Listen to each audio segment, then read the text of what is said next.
बरक़ात। मैं हूँ उसामा शेख। अल्हम्दुलिल्लाह हमने अपने उस सेशन का आगाज़ कर दिया है जिसकी इंतहाई ज़रूरत थी। बैनुल अक़वामी मौज़ूआत पे माहिरीन की हम इंशाअल्लाह इस सेशन के अंदर राय लेंगे। आज मेरे साथ मौजूद हैं डॉक्टर हसन राना साहब, जिन्होंने अपना बेशकीमती वक़्त हमें दिया। आज का इंतहाई अहम मौज़ू, क्या भारत जनूबी एशिया का इज़राइल बन चुका है? जिस तरीके से अक़लियतों के हवाले से वहाँ मामलात हो रहे हैं, इस सिलसिले के अंदर हमने डॉक्टर साहब से रुजू किया है। डॉक्टर साहब अस्सलाम वालेकुम। वालेकुम सलाम रहमतुल्लाह। डॉक्टर साहब, सवाल आपने सुन लिया है कि क्या भारत जनूबी एशिया का इसराइल बन चुका है। इस हवाले से क्या बैनुल अक़वामी सतह पर मामलात हैं? शुक्रिया सामा। ये बहुत ही इम्पोर्टेंट टॉपिक है जो आज आपने, शुक्रिया आपका, आपने मुझे मदऊ किया इस टॉपिक पे बात करने के लिए। देखिए, जो आपका जो ये सवाल है, इसकी कई डायमेंशंस हैं या कई पहलू हैं इसके।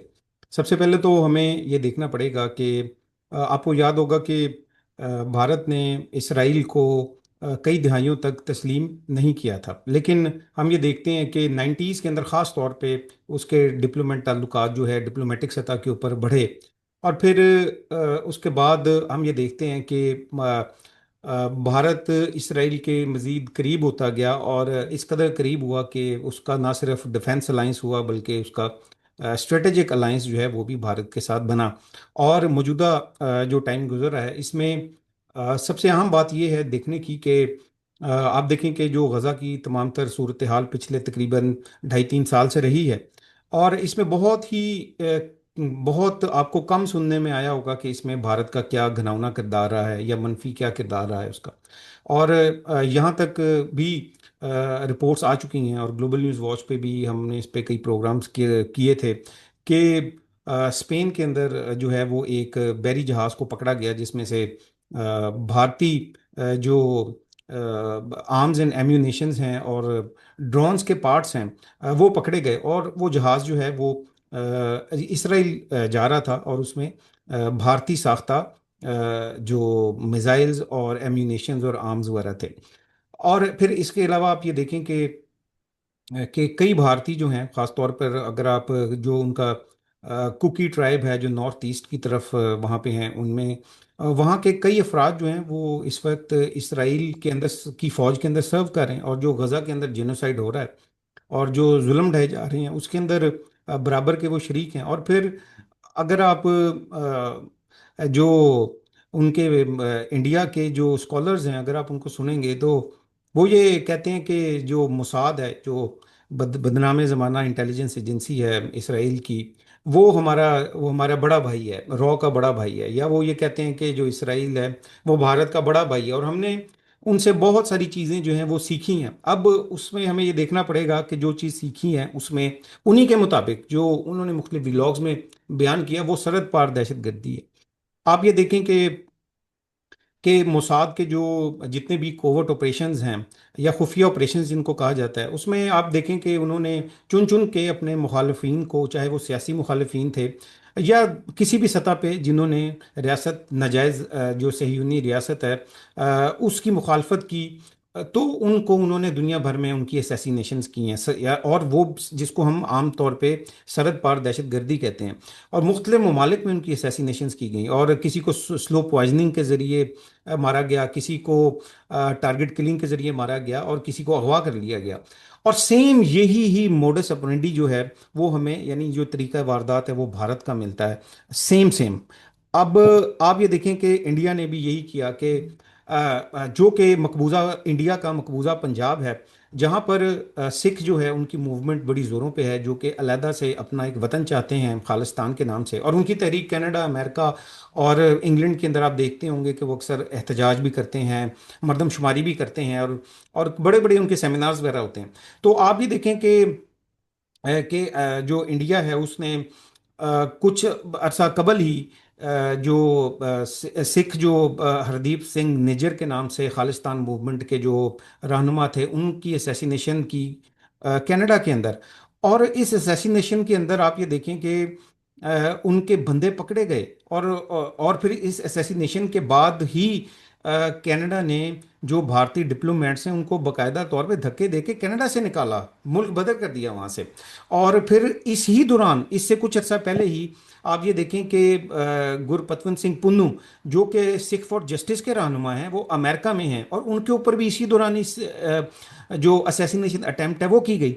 और इस असैसिनेशन अटेम्प्ट को जब प्रोब किया गया, यानी इसकी जब तहकीकात की गई, तो आप ये देखें कि उसके अंदर इंडियंस जो हैं वो सामने आए, और इंटरनेशनल जो इंटेलिजेंस एजेंसीज हैं या तहकीकाती इदारे हैं, उन्होंने तहकीकात में ये बात वाजे की कि इसमें वाजे तौर के ऊपर इंडिया इंडिया के डिप्लोमेट्स, इंडिया की सियासी शख्सियात, और हत्ता के जो उसकी बदनाम ज़माना खुफिया एजेंसी रॉ है उसके एहलकार जो हैं वो भी इसमें शामिल हैं।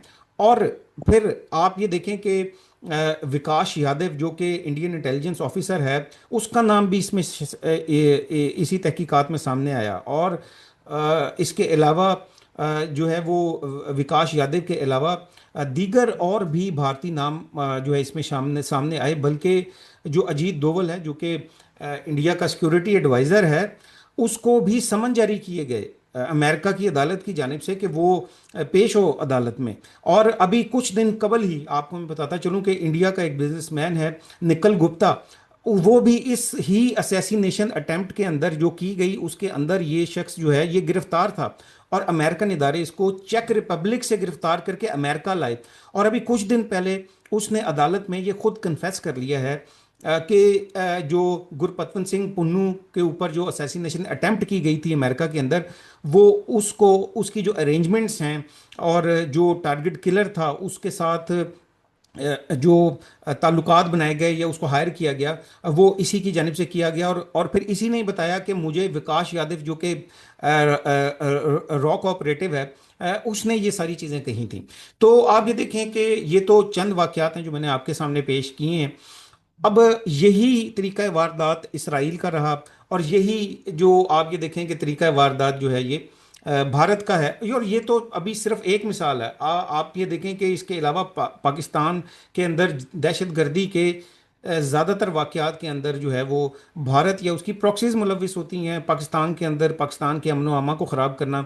और फिर इसी तरह से जो पाकिस्तान के अंदर मुख्तलिफ दीगर दहशतगर्द तंजीमें काम करती हैं, उनको भी भारत जो है वो एज बतौर प्रॉक्सी के इस्तेमाल करता है।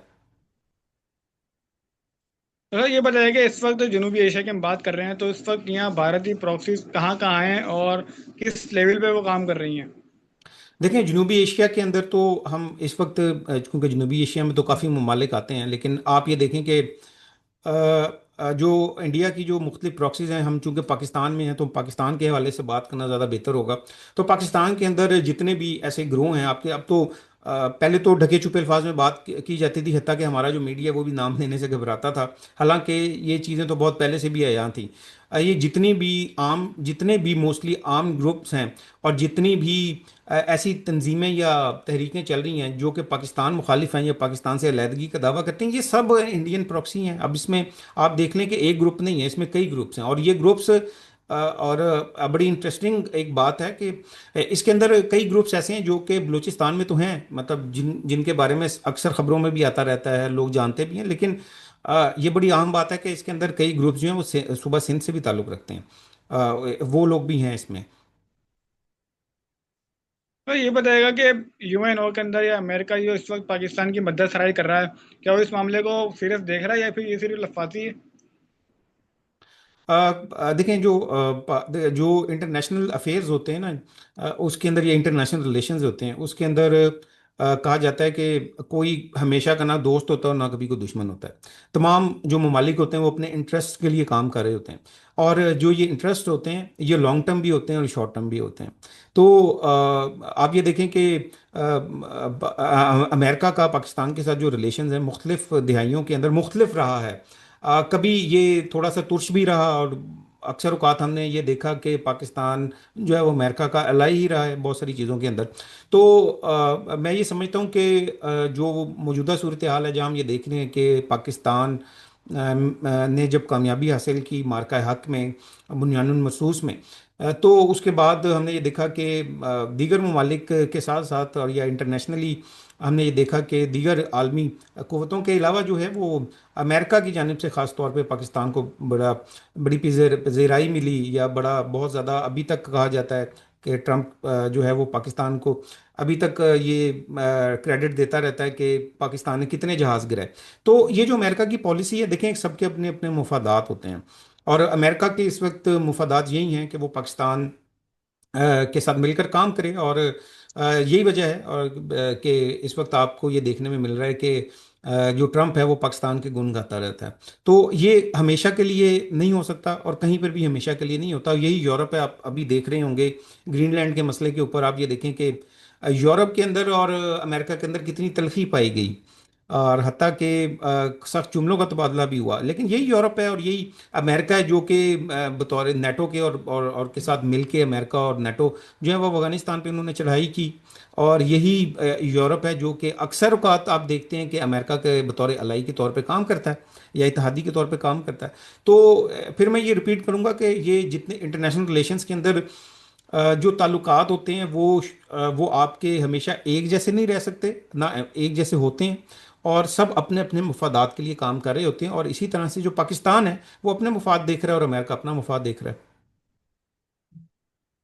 तो ये बताएगा कि जिस तरह इसराइल जो है गजा की पट्टी के ऊपर काबिज हो रहा है, क्या हम ये सोच सकते हैं कि भारत वही फार्मूला कश्मीर पर अप्लाई कर रहा है, खास तौर पे आर्टिकल 35A की मनसूखी के बाद?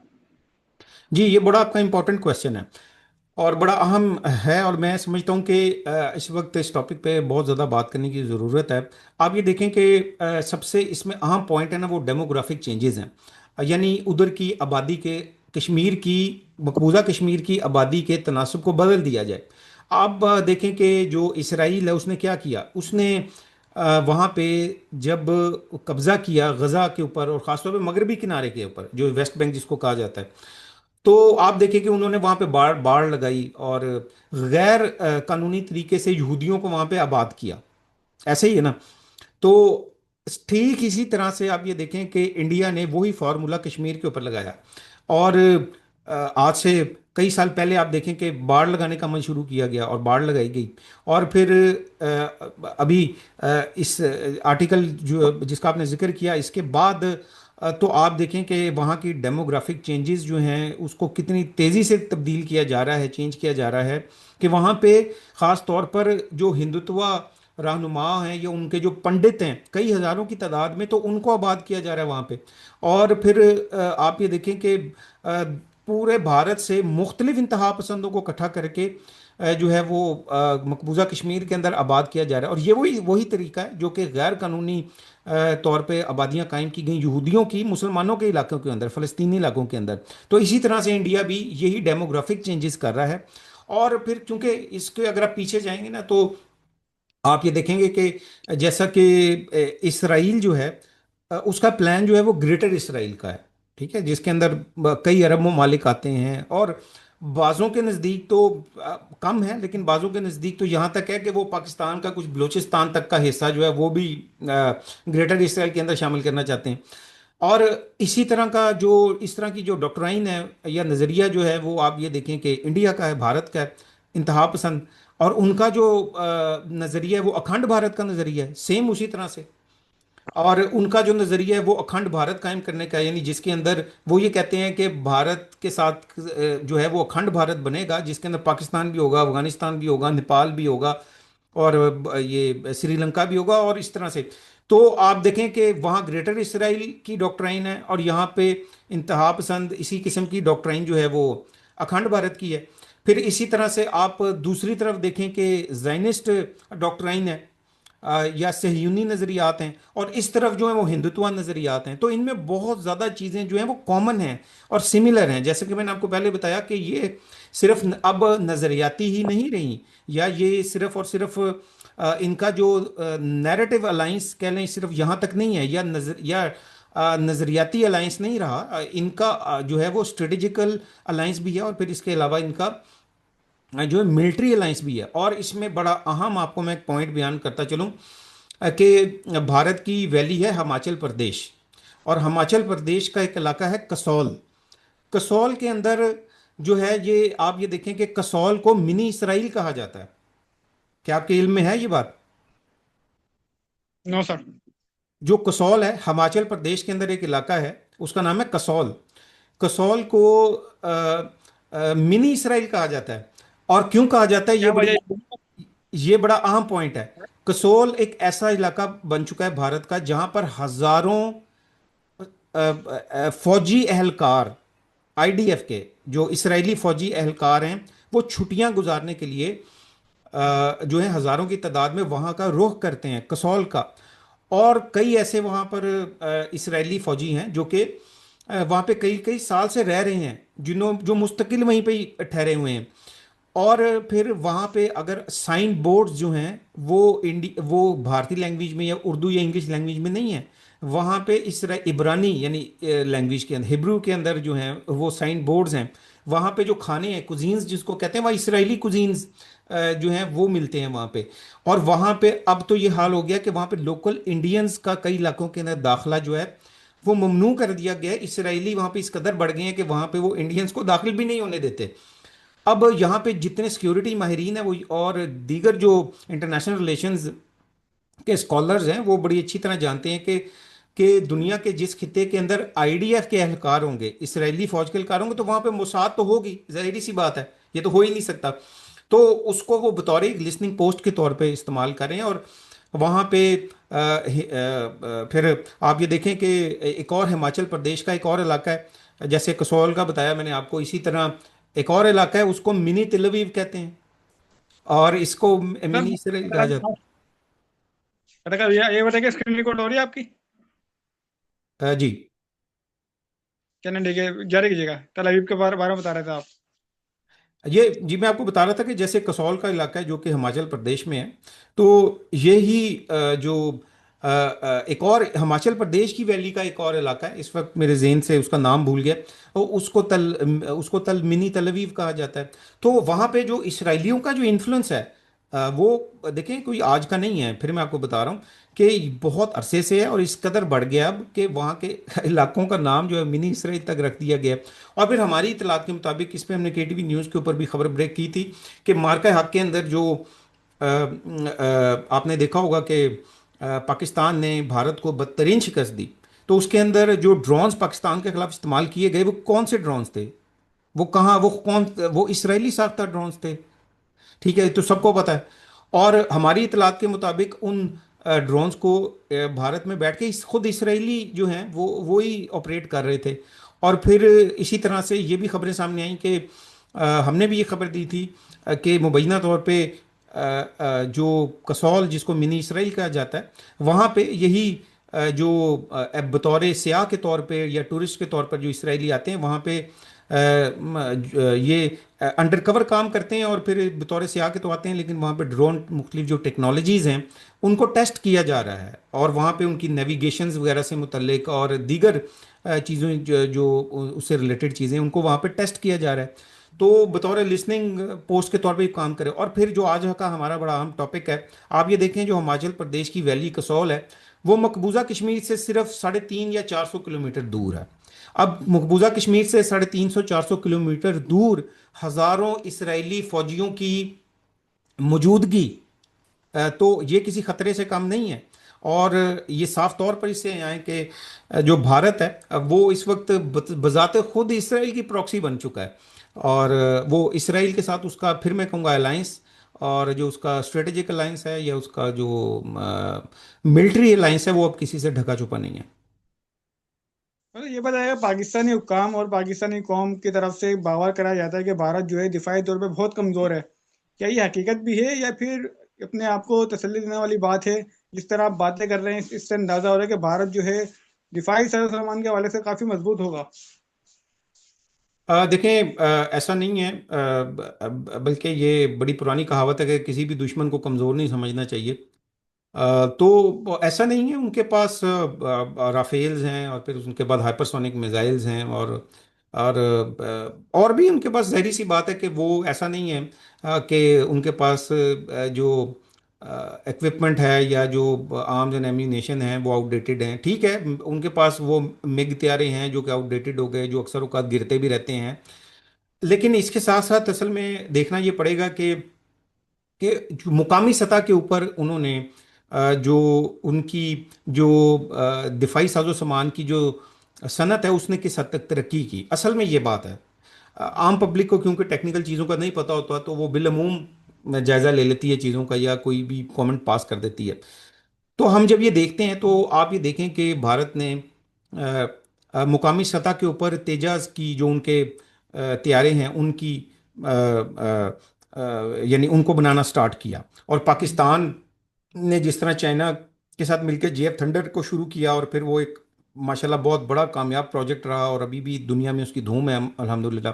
लेकिन आप ये देखें कि जो तेजाज हैं वो कब से भारत जो है वो कई दिहाइयों से जो है वो उसको बना रहा है, लेकिन वो टेस्ट एंड ट्रायल की पोजीशन में ही रहते हैं।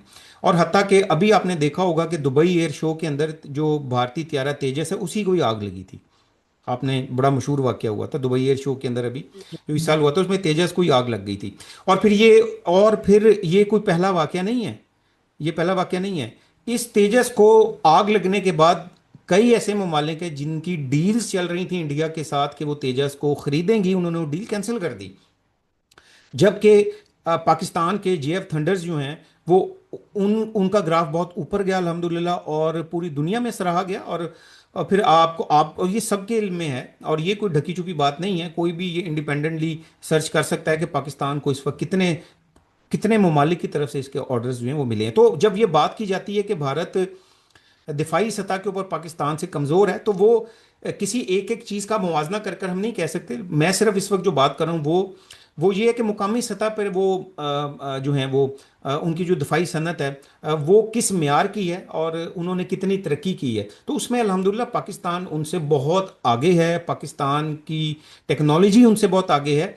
और फिर सबसे बड़ी बात ये है कि देखें यानी बातें करना तो एक तरफ है ना, रेट्रिक होता है या फिर बयानिए की जंग होती है या इंफॉर्मेशन की जंग है या सोशल मीडिया पे जो है वो बयानिए की जंग है। लेकिन सबने देखा मई के अंदर पाकिस्तान ने उनकी टेक्नोलॉजी को किस तरह से जो है वो एक साइड पे करके रख दिया और पूरी दुनिया ने देखा ये चीज़ें। तो ये मेरा नहीं ख्याल ये कोई ढकी छुपी बात है।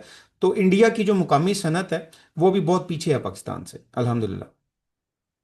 ये बताएगा कि इस वक्त जो है बिलखसूस मुसलमान भारत के अंदर परेशानी का शिकार है, तो इस सिलसिले के अंदर जो वहाँ के मकामी हिंदू हैं या फिर जो इंसान पसंद लोग हैं, वो क्या मैंने भारत के अंदर पाया जा रहा है, क्योंकि मस्जिदों को गिरा रहे हैं, मदारिस को गिरा रहे हैं। पहले बाबरी मस्जिद का वाकया था, अब ताजमहल को लेकर कंट्रोवर्सी पाई जा रही है, तो क्या मामला थे वहाँ पे? देखें 2014 में मोदी की जब गवर्नमेंट बनी है तो हम ये देखते हैं कि खित्ते के अंदर भारत की जो इंतहा पसंद पॉलिसीज़ हैं वो सिर्फ भारत तक महदूद नहीं रहीं बल्कि उसका जो फैलाव है वो पूरे खित्ते में हमने देखा। मसलन कि आप देखें कि भारत ने कोशिश की दबाने की श्रीलंका को, मालदीव को, भूटान को और हत्ता कि पाकिस्तान में मुख्तलिफ प्रॉक्सीज़ के ज़रिए दहशत गर्दी फैलाई। और फिर कुलभूषण यादव का यहाँ से पकड़ा जाना। तो ये कोई छोटी चीज़ें नहीं हैं और ये सब ज़्यादातर ये चीज़ें शुरू हुई हैं 2014 में मोदी के बाद से। और फिर इंडिया के अंदर अगर हम देखें तो आप देखेंगे उसमें वहाँ पे जो इंतहा पसंद रवैया है ख़ास तौर पे मुसलमानों के ख़िलाफ़ या दीगर अक़लियतों के ख़िलाफ़, हत्ता कि जो निचली ज़ात के हिंदू हैं, दलित्स या जिनको अनटचेबल्स भी कहा जाता है, उनके ख़िलाफ़, तो आप ये देखेंगे कि उनको भी सेम इसी तरह से ट्रीट किया जाता है, उनको भी मारा पीटा जाता है, कत्ल कर दिया जाता है वहाँ पे। तो ये रवैया जो है वहाँ पे इस वजह से शुरू हुआ क्योंकि जो मोदी है वो बजाते खुद जो उसकी ग्रूमिंग है वो आरएसएस की जानिब से की गई है। और आरएसएस सब जानते हैं कि वो बजाते खुद एक इंतहा पसंद दहशतगर्द ग्रुप है, हिंदुत्व।